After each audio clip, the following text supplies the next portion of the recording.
నమస్కారం వార్తలకు స్వాగతం. ముందుగా ముఖ్యాంశాలు. కేంద్ర మంత్రి కిషన్ రెడ్డి మీడియా సమావేశం, పలు అంశాలపై వివరణ.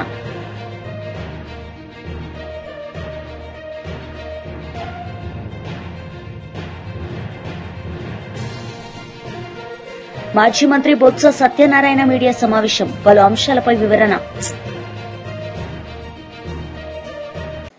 కేంద్ర మంత్రి కిషన్ రెడ్డి మీడియా సమావేశం నిర్వహించారు. ఈ సందర్భంగా పలు అంశాలపై ఆయన మాట్లాడారు.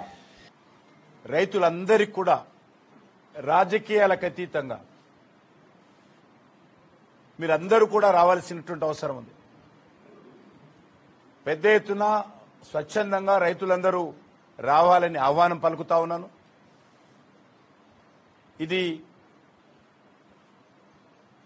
మన నిజామాబాద్ పట్టణంలో పెట్టడము ఇక్కడ ఉన్నటువంటి రైతులందరికీ గర్వకారణమని సందర్భంగా మనం చేస్తున్నాం.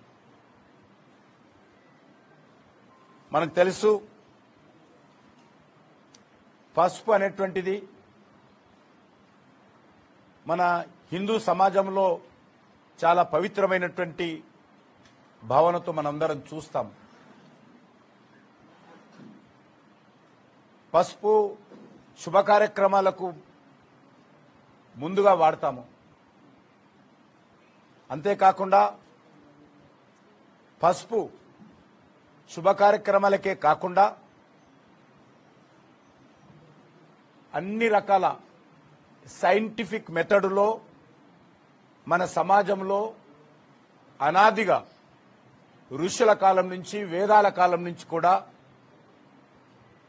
మరి ఆరోగ్యానికి సంబంధించినటువంటి అన్ని విషయాలలో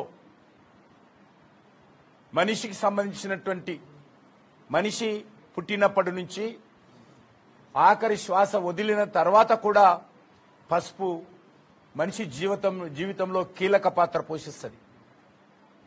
కాబట్టి అటువంటి పసుపు పండించేటువంటి రైతుల జీవితాలలో వెలుగులు నింపాలనేటువంటి ప్రయత్నమే చిన్న ప్రయత్నము. ఇది అందరూ రైతులందరూ కలిసి ఈ కార్యక్రమాన్ని విజయవంతం చేసుకోవాలి. భవిష్యత్తులో ఈ యొక్క జాతీయ పసుపు బోర్డు ద్వారా రైతులకు మేలు జరిగే విధంగా కార్యాచరణ ప్రణాళిక రూపొందించుకోవాలని చెప్పి నేను జిల్లా రైతులందరూ కూడా కోరుతా ఉన్నాను. రైతులందరూ కూడా పూర్తి సమన్వయంతో మరి అందరూ కూడా కార్యక్రమానికి రావాల్సిందిగా ఆహ్వానిస్తా ఉన్నాను. ఒకసారి కార్యాలయం ప్రారంభమైన తర్వాత భవిష్యత్తు కార్యాచరణ ఏ రకంగా ఉండాలో మనకు మరి కామర్స్ మినిస్టర్ అయినటువంటి పీయూష్ గోయల్ గారు కానీ, లేక హోంమంత్రి గారు కానీ, రాష్ట్ర ప్రభుత్వం నుంచి వచ్చేటువంటి మరి మంత్రులు కావచ్చు, అధికారులు కావచ్చు, అందరూ కలిసి కూర్చొని చర్చిస్తాము. పసుపు బోర్డు పెట్టేంత వరకే మా యొక్క పార్టీ యొక్క బాధ్యత. ఎందుకంటే ప్రజలకు మేము హామీ ఇచ్చాము. ఈరోజు పసుపు బోర్డు ఆఫీస్ కానీ బోర్డు పెడతా ఉన్నాము. బోర్డు అందరం కలిసి ఒక గవర్నమెంట్ గా, నాన్ పొలిటికల్ గా ఈ యొక్క బోర్డును రైతులకు ఉపయోగపడే విధంగా, దేశంలో పసుపు ఉత్పత్తి పెరిగే విధంగా, పసుపు ఉత్పత్తి చేసేటువంటి రైతులకు లేకపోతే పసుపుకు సంబంధించినటువంటి వాల్యూ యాడెడ్ చేసేటువంటి అన్ని వర్గాలకు మేలు జరిగే విధంగా, ఉపాధి అవకాశాలు మెరుగుపడే విధంగా, ఇది అంతర్జాతీయ స్థాయిలో భారతదేశానికి పేరు తెచ్చే విధంగా మరి భవిష్యత్తులో అందరం కలిసికట్టుగా నిర్వహించుకోవాల్సినటువంటి అవసరం ఉంది. ఇది నరేంద్ర మోడీ. మాజీ మంత్రి బొత్స సత్యనారాయణ మీడియా సమావేశం నిర్వహించారు. ఈ సందర్భంగా పలు అంశాలపై ఆయన మాట్లాడారు. ఇప్పుడు తీసుకోవాల్సిన జాగ్రత్తలు గాని తీసుకోకపోవడమే కాకుండా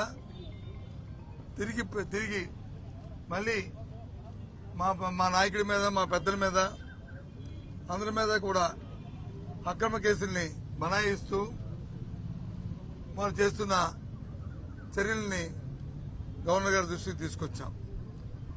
ఇది అప్రజాస్వామ్యం. ఇలాంటి చర్యలు ఎప్పుడు కూడా రాజకీయాలు ఎప్పుడు చూడలేదు. ఇటువంటి పరిస్థితులు మంచివి కాదు అని చెప్పి వారి దృష్టికి తీసుకొచ్చాం. మీ ప్రభుత్వంలో ఇలాంటి అకృత్యమైన అరాచకమైన కార్యక్రమాలు జరుగుతున్నాయి, ఈ కూటమి ప్రభుత్వం చేస్తుందనే విషయాన్ని చెప్పడం జరిగింది. మనం చూసాం, మన జరిగిన సత్యనపల్లిలో జరిగిన ఇన్సిడెంట్ మనం చూసాం.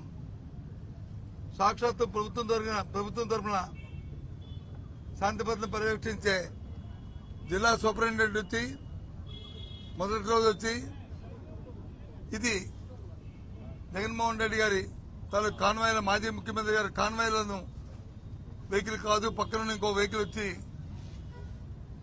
వారిని గుద్దింది, దానివల్ల అది ఇంజ్యూర్ అయింది అని తర్వాత వారి నుంచి తీసుకెళ్లి అంబులెన్స్ లో హాస్పిటల్లో ఆ పోలీసులే జాయిన్ చేయడం జరిగింది.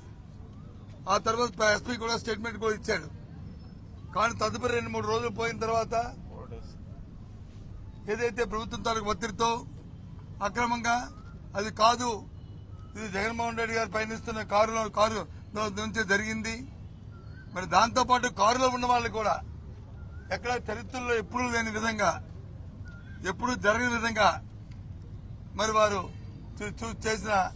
చేసి వారి మీద కేసు పెట్టడమే కాకుండా వారి తాలూకు పయనిస్తున్న కారును కూడా సీజ్ చేసి తీసుకెళ్లడం మనందరం కూడా చూశాం. మీ ద్వారా రాష్ట్ర ప్రధానికానికి అందరినీ కూడా కోరుతున్నాను, చూడమని చెప్తున్నాను. ఈ ప్రభుత్వం తాలూకు అకృత్యాలు చేస్తున్న అరాచకమైన కార్యక్రమాల్ని ఏదో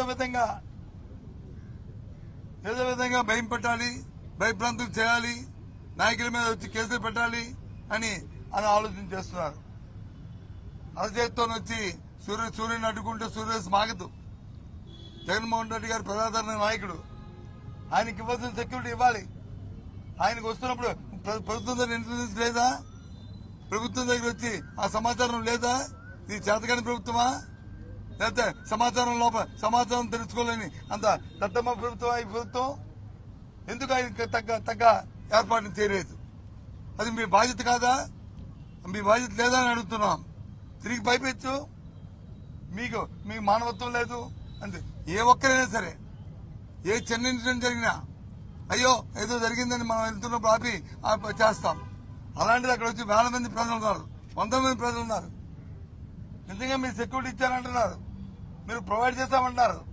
మరి ప్రొవైడ్ చేస్తే సెక్యూరిటీ ఇస్తే మనకి ఇచ్చే కాన్వాయ్లో ఉన్న వెహికల్ కానీ, లేదంటే ఎస్కార్ట్ ఇచ్చిన వెహికల్స్ కానీ, మరి అక్కడ ఉన్న రో పార్టీ కానీ మరి అందరూ మరి ఆ కార్యక్రమాన్ని చూడాలని అడుగుతున్నాం. మరి చూస్తే మరి ఎలాగా ఎస్పీ గారి ముందు చెప్పారని అడుగుతున్నాం. ఏ విధంగా అడుగుతున్నాం? ప్రభుత్వం ఆలోచించాలని, ప్రజలు ఆలోచించాలని కోరుతున్నాం. ఈ ప్రభుత్వం తాలూకా దుర్మార్గమైన ఆలోచనని ఈ ఆలోచన చేస్తున్నాం. ఆ విషయాన్నే ఇవాళ గవర్నర్ గారి దృష్టికి తీసుకొచ్చాం. కాబట్టి ఈ ప్రభుత్వం చేస్తున్న ఇలాంటివి కార్యక్రమాల్ని ఇవాళ ఏదో చేస్తే ఇది ఆగిపోతుందని కాదు. ఇవాళ ప్రభుత్వం డైవర్షన్ పాలిటిక్స్ వెళ్తుంది. చేతకాక 1 సంవత్సరం అయిన తర్వాత ప్రజలకు ఇచ్చిన వాగ్దానం నెరవేర్చలేక ప్రజలతో చిత్రీకరించబడుతున్న తరుణంలో ఇక లేక ఇలాంటి కార్యక్రమాలు చేస్తూ బురద జల్లే కార్యక్రమాలు చేస్తుంది. మాది ప్రతిపక్ష పార్టీ, ప్రజల తరఫున మేము గొంతెత్తి అడగవలసిన బాధ్యత మాకుంది. ఆ ప్రకారమే ఇవాళ ఈ తెలుగుదేశం పార్టీని, కూటమి ప్రభుత్వాన్ని, ముఖ్యంగా చంద్రబాబు నాయుడిని ఏదైతే ప్రజలకు వాగ్దానాలు ఇచ్చి చేశారో, ఇలాంటి అక్రమ కేసులు పెట్టినా, ఏం చేసినా అవన్నీ నెరవేర్చే వరకు మెడలోంచైనా సరే ప్రజలకు ఆ కార్యక్రమాలు చేసే కార్యక్రమాన్ని మేము చేస్తాం. అది మా బాధ్యత. ఆ కార్యక్రమాలు చేస్తాం. కాబట్టి రాష్ట్ర ప్రధానికి అందరినీ కోరుతున్నాను, ఈ ప్రభుత్వం తాలూకా కుతంత్రాలు, కుయత్తులు వారు చేస్తున్న కార్యక్రమాల్ని దయచేసి ఆలోచన చేయండి. ఇటువంటి నీచమైన ఇటువంటి దుర్మార్గమైన పరిపాలన ఎప్పుడు కూడా ఈ రాష్ట్ర చరిత్రలో స్వతంత్రం చూడలే. ఆలోచన చేయమని పెద్దల్ని, మేధావుల్ని అందరినీ కోరుతున్నాం. మా పార్టీ ప్రతిపక్ష పార్టీగా మా బాధ్యత మేము ఎప్పుడు నిర్వర్తిస్తామనే విషయాన్ని మీ ద్వారా తెలియజేస్తున్నాం. మాజీ మంత్రి శ్రీనివాస్ గౌడ్ మీడియా సమావేశం నిర్వహించారు. ఈ సందర్భంగా పలు అంశాలపై ఆయన మాట్లాడారు. 61 సంవత్సరం తర్వాత ఉద్యోగంలో టెన్షన్కే బీపీ, షుగర్, రకరకాల వ్యాధులు వచ్చింటాయి వాళ్ళకు. మహా అంటే బతికేది 20 ఏళ్ళు రిటైర్ అయిన తర్వాత. రిటైర్ అయిన నాటికి 99% ఉద్యోగులకు ఏదో ఒక జబ్బుతోనే రిటైర్ అయ్యింది తప్ప వితౌట్ ఏ జబ్బు లేకుండా రిటైర్ అయిన ఉద్యోగి మాకు ఇంతవరకు కనపడలే. ఏదో ఒక రకమైన జబ్బు. కొందరికైతే మరీ రకరకాలుగా దీర్ఘకాలిక వ్యాధులతో రిటైర్ అవుతున్నారు. టెన్షన్తో, జబ్బులతో రిటైర్మెంట్ అవ్వడం ఒకటైతే అయిన తర్వాత ఆ జబ్బులు చూపించుకోవడానికి డబ్బులు ఆయన పైసలు ఆయన దాచిపెట్టిన పైసలు వస్తే నేను ఆ వైద్యం చూపించుకొని బతుకుతా అని ఆశతో ఉండేది. కానీ ఇలా రోజుకో గుండె ఆగిపోతూ ఉంది. సోమిరెడ్డి గారు అని చెప్పి ప్రధానోపాధ్యాయుడు, ఇతను 61 సంవత్సరాలు అయిన తర్వాత రిటైర్డ్ అయ్యిండు. రిటైర్డ్ అయిన తర్వాత ఆయన వచ్చిన జబ్బు చూపించుకోవడానికి, డాక్టర్ చూపించుకోవడానికి డబ్బులు లేక ఆగిండు. ఆఫీసుల చుట్టూ తిరిగిండు, ఎప్పుడు వస్తాయని. అయ్యా నీవు కావు, ఇంకా 10,000 మంది ఉన్నారు, 10,000 మంది తర్వాత నీకు వస్తుంది, నీకు ఇప్పుడే డబ్బులు రావంటే బీపీ ఎక్కువైపోయి చెప్పిన ఆ డిఓ ఆఫీస్ దగ్గరనే కుప్పగొలిపోయాడు. ఆయన సుస్తయింది.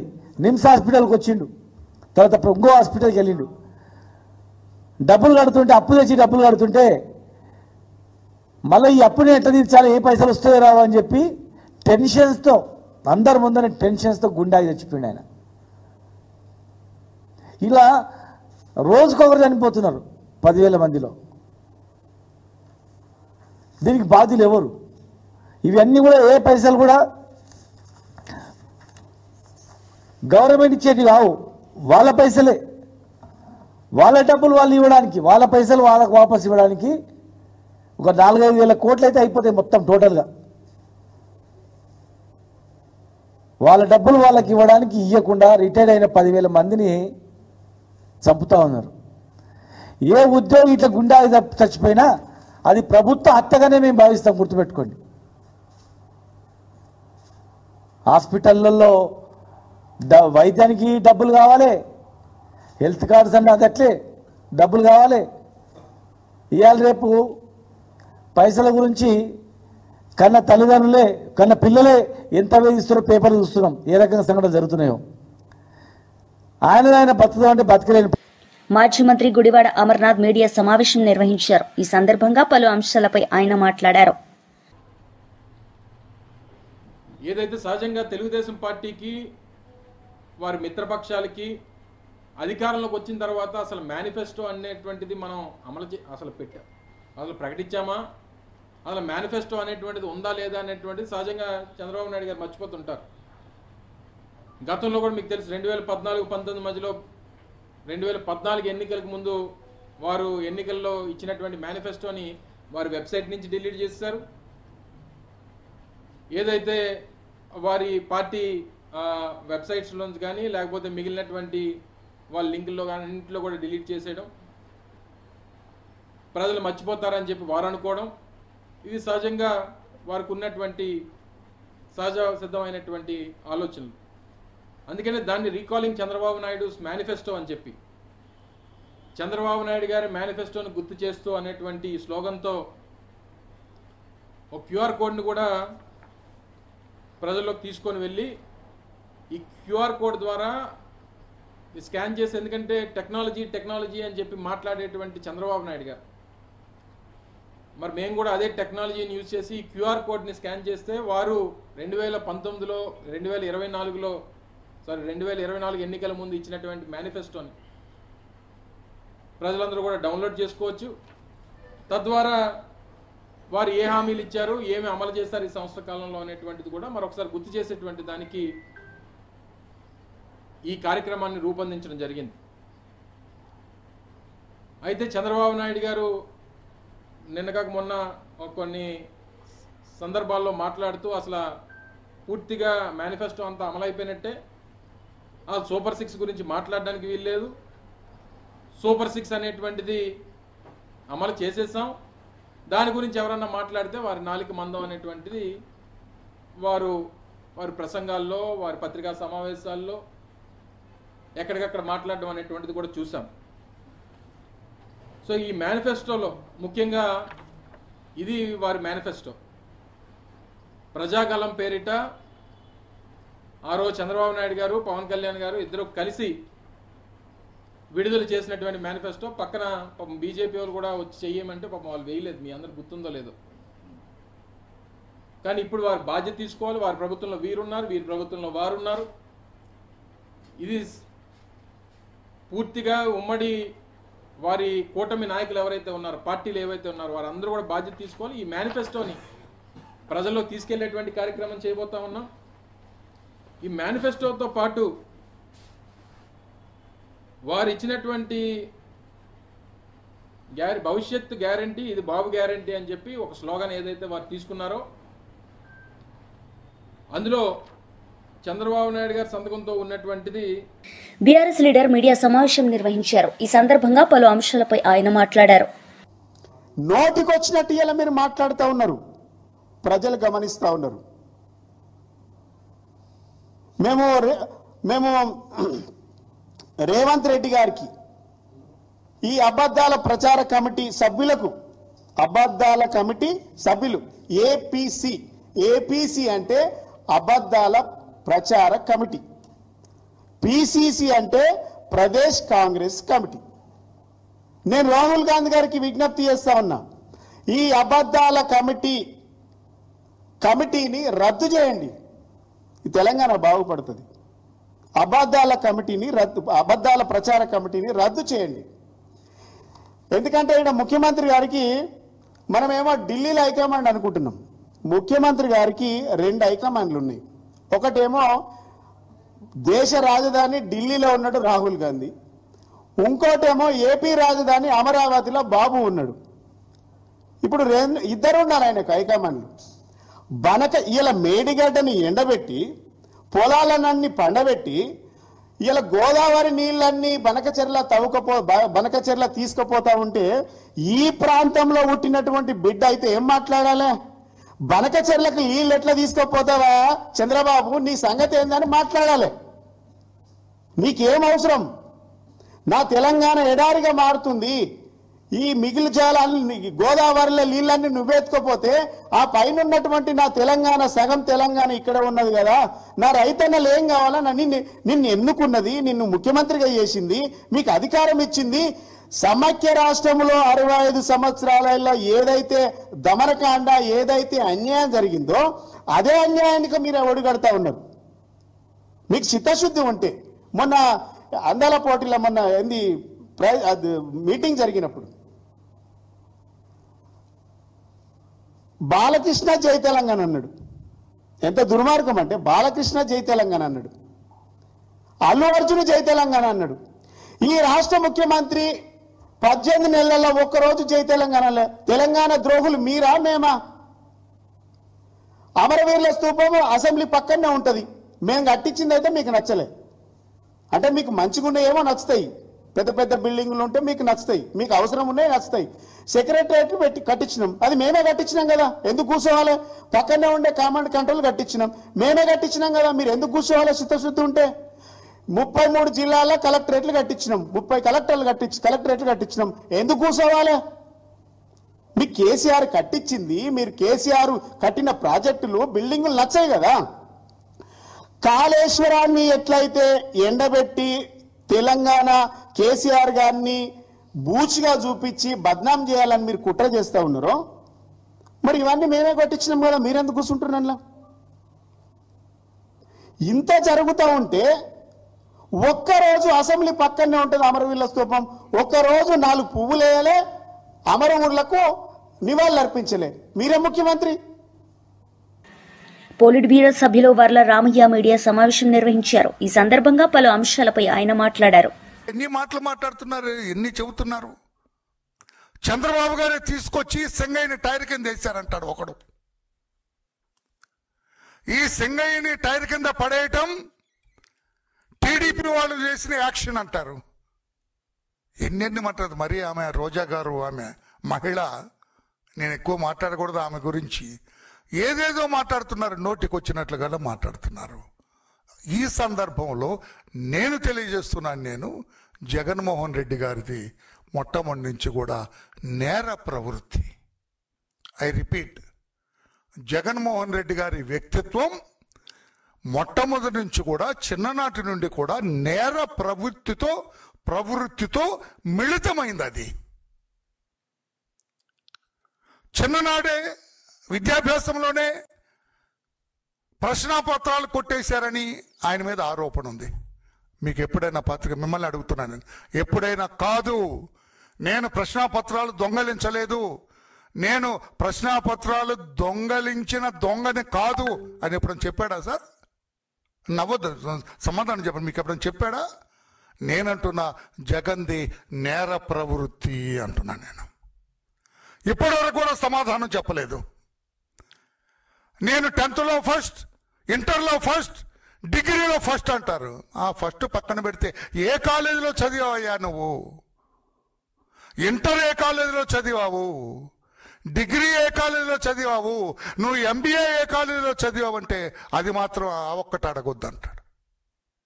అంటే అతను మనస్తత్వం చెప్పాలనేది నా ఉద్దేశం. అతను కించపరచాలి, చదువుకోలేదు అతనని కించపరచాలనేది నా ఉద్దేశం కాదు.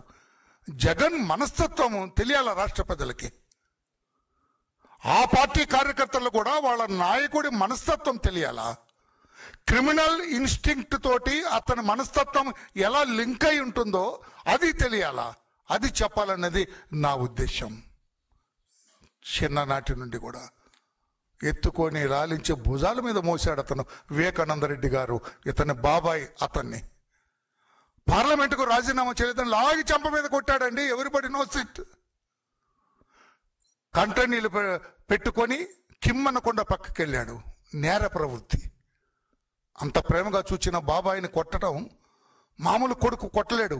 ఇటువంటి అసాధారణ పుత్రులు మాత్రమే కొట్టగలరు. మామూలు కొడుకు కొట్టలేడు బాబాయిని. అందులో ప్రేమగా చూచిన బాబాయిని, భుజాల మీద మోసిన బాబాయిని, లాలించిన బాబాయిని, ప్రేమించిన బాబాయిని, జోకొట్టిన బాబాయిని అంతలాగి చెంప మీద కొట్టలేరు. నేర ప్రవృత్తి ఉన్నవాడు మాత్రమే కొట్టగలడు. ఆ కొడుకు మాత్రమే కొట్టగలడు. ఏనా కొడుకులు కొట్టలేరు. అది చెప్పాలనేది నా ఉద్దేశం. నేర ప్రవృత్తి.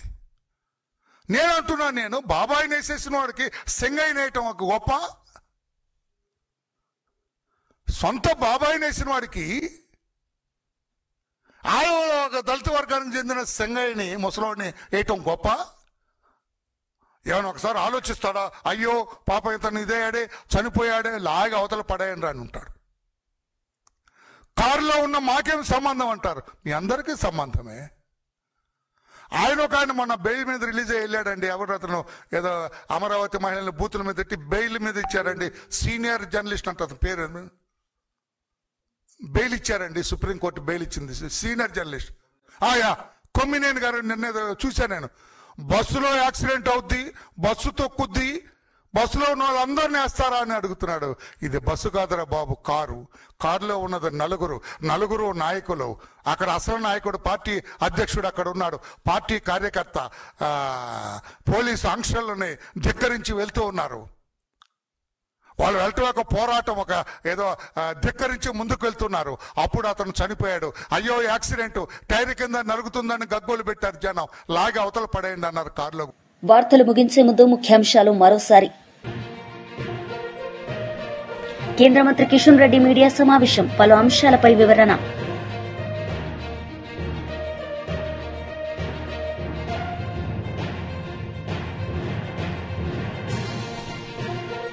మాజీ మంత్రి బొత్స సత్యనారాయణ మీడియా సమావేశం, పలు అంశాలపై వివరణ. ఈ వార్తలు ఇంతటితో సమాప్తం. తిరిగి ప్రసారమయ్యే వార్తల్లో మళ్లీ కలుద్దాం. అంతవరకు సెలవు. నమస్తే.